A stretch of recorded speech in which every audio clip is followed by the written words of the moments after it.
अपने लिखने की, बोलने की, पढ़ने की शक्ति का इस्तेमाल करना सीखना है। अपनी आइडेंटिटी पे गर्व रखना ही है, क्योंकि हम अकेले हैं पूरे विश्व में।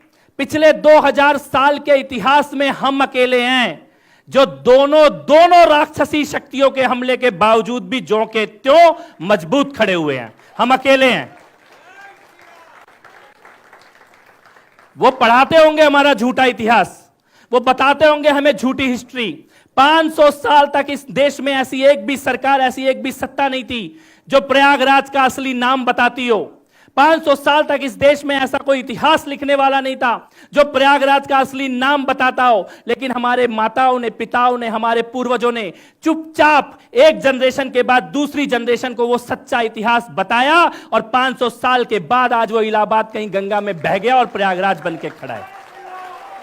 हम अकेले हैं, हम अकेले हैं, हम अकेले हैं पिछले 2000 साल में जिसने इस्लामिक ताकतों के कब्जे में गई हुई जमीन को यह अयोध्या में भगवान श्री राम के मंदिर में यह वापस लेके दिखाया।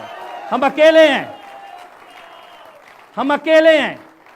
वो जम्मू कश्मीर में 370 के नाम पे जो इस्लामिक ताकतों के हाथ में पूरी की पूरी जमीन सौंप दी गई थी, उसको वापस लेने वाले पूरे विश्व में 2000 साल के इतिहास में अगर कोई एक समाज है तो वो हम हैं, जिसने वापस लिया है,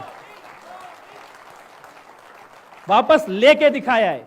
अपनी भूमि को वापस लेके दिखाया, अपनी पहचान को वापस लेके दिखाया है। और ये केवल अंगड़ाई है। अभी तो हमने केवल आंखें खोली हैं, अभी तो हम उठ के खड़े नहीं हुए हैं, अभी तो हमने चलना शुरू नहीं किया है। और तुम्हें अभी से चाय से और योग से डर लगने लग गया है।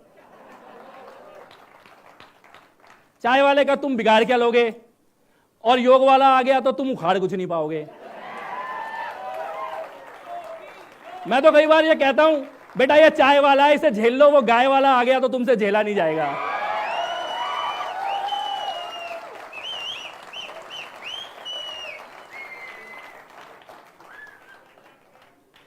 हमारा तो दर्द है, हमारी दिल्ली में गलत आदमी बैठा हुआ है, वरना वो ताहिर हुसैन की कातिल बिल्डिंग आज उसके ऊपर बुलडोजर चल रहा होता।